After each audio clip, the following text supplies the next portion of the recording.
Hello indie game fans! July 2019 had 657 new releases on Steam, and I'm happy to say that the number of titles that I missed has reduced, so that's a good thing. But I did miss out on some surprise releases, as well as free-to-play games, so here are the indie game new releases that I missed in July 2019.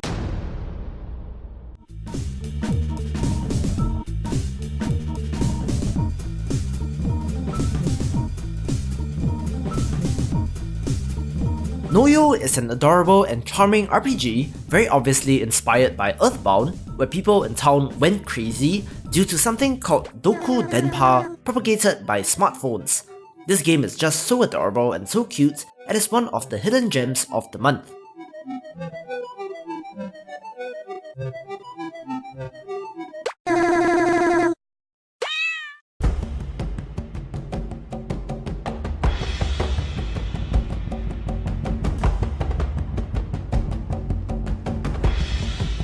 Castle Woodwarf 2 is a side-scrolling defense game where you have to defend your city from the threats underground while managing resource-gathering worker units overground.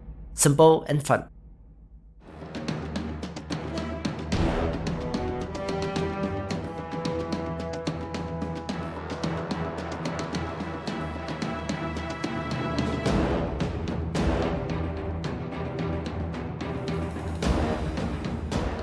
Colonies is a city builder that plays more like an RTS, which seems interesting, and has you building colonies on alien planets and defending them using tanks, mechs, and towers.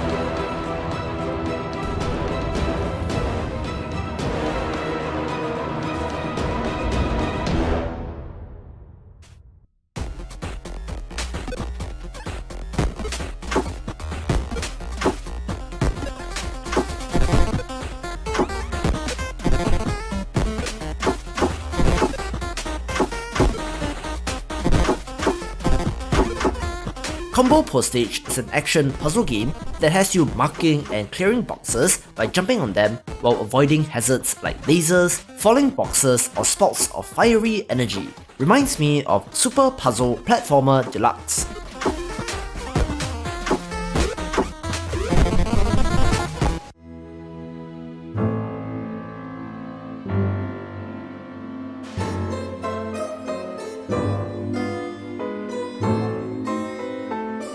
I was actually pointed towards Adventures of Isabelle Fine, Murder on the Rails by one of you guys on Twitter, so thanks to Janet Kowalska for that. This is a detective adventure game where, surprise surprise, there's been a murder on the train and you play as a spacefaring, time-traveling, dimension-jumping smart mouth named Isabelle Fine.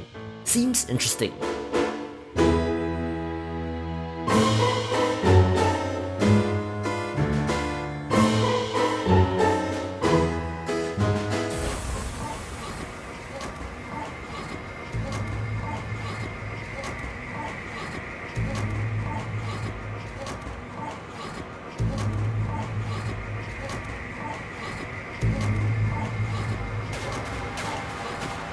Too Loud Chapter 1 really got me due to the visuals, which are not the most beautiful thing, but certainly evokes Atari games, although I have no nostalgia for them. A Western action platformer, this is a free first chapter of an unfinished game that has been kicking around since 2015, so perhaps interest in this will give the developers a little boost.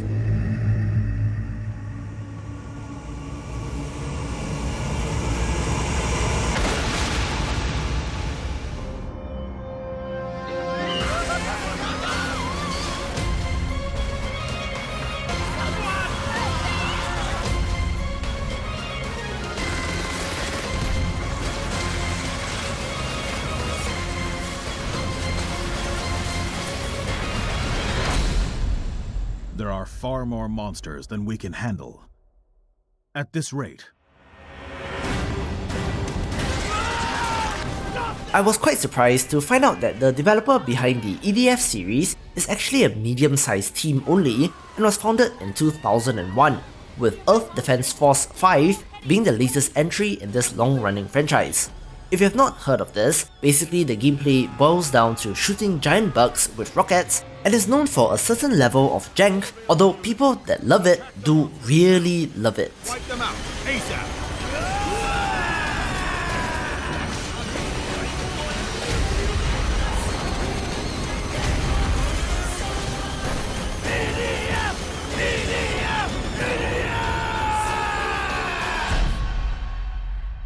Use this method well, and you can win.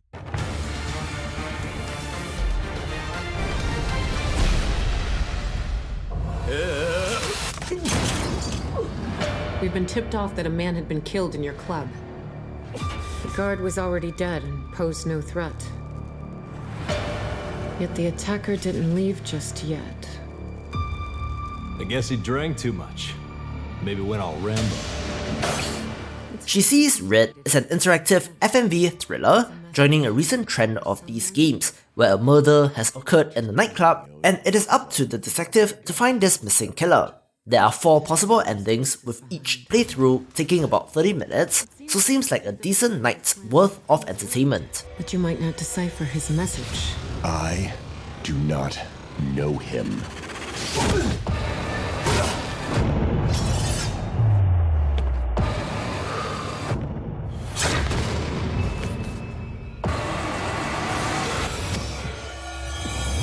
I read about him. He was selling drugs or something, right? No, he didn't sell drugs. He was just a courier. This is private property. The only reason you're allowed here is to find who's killing my men.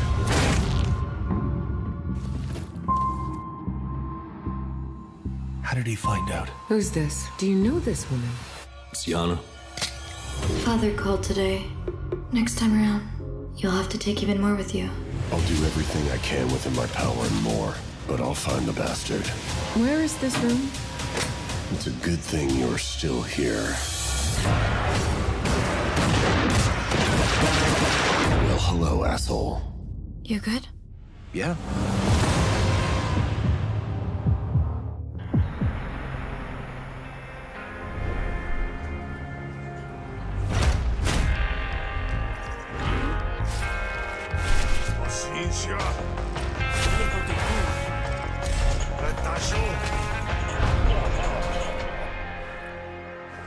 Griftlands was first announced in 2017 and very much looked like a turn-based RPG, but its most recent trailer in 2019 instead showed off a Slay the Spire-like deck-building roguelite. Perhaps most interesting is that they managed to turn negotiation into combat of sorts, but overall it does seem rather dense and complex, and thus should have some legs.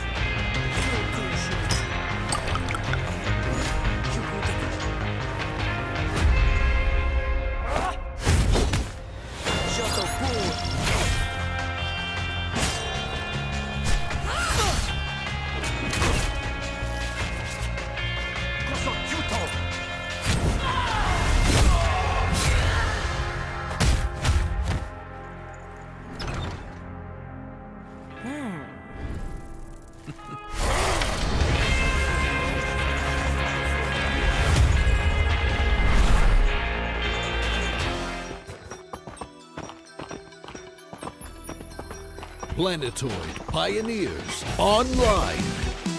Physics-driven gameplay, animation, destruction.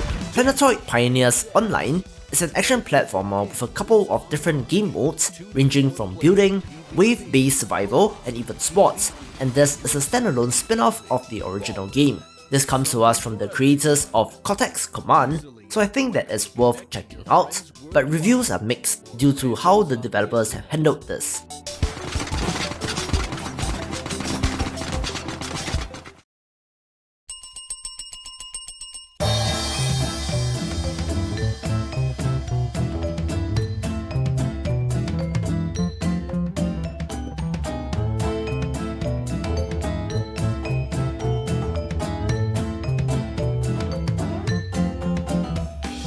Jack in the Castle is a visual novel with great character designs and art style, where you have to look for the missing king with 3 paths to take and 9 +1 endings.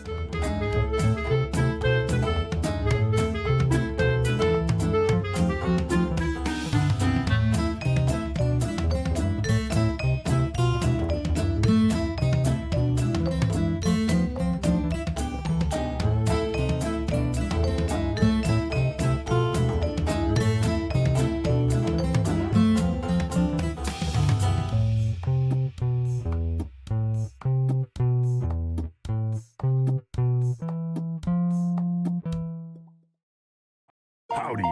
Hello.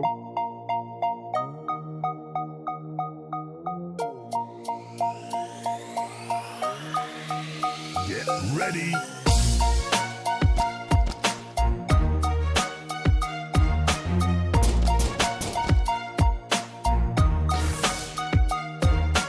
The prison on the outset looks very much like Prison Simulator or The Escapists, but this is a single-screen, local multiplayer stealth game where you have to accomplish your objective while trying to avoid detection by hiding among the myriad of clones and NPCs.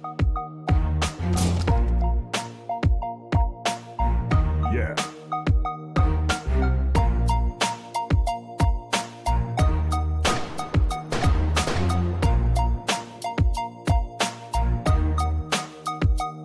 Stonedeep is an underground city builder with dwarves. You help me and my people to build glorious kingdom. First step, we need to build a base. Dig down deep and build a tavern and houses. Stonedeep is a city builder focused on Dwarven civilization, which, as the lore goes, love to build underground and in mountains. I love city builders, so ones with a strong theme like this are even more appealing. And sleep. They can get sick. And when unhappy, we get less of the shiny tax gold. Many buildings have different mechanics to improve their productivity. For example, ore mines. Get a bonus for each ore tile around the mine. It's dangerous beneath the ground. Disgusting frog-like creatures seem to appear at night in dark corners. Some of them also come in waves, crawling out of their dungeons. Being a guardian is no easy job. I hope you are not afraid of a challenge!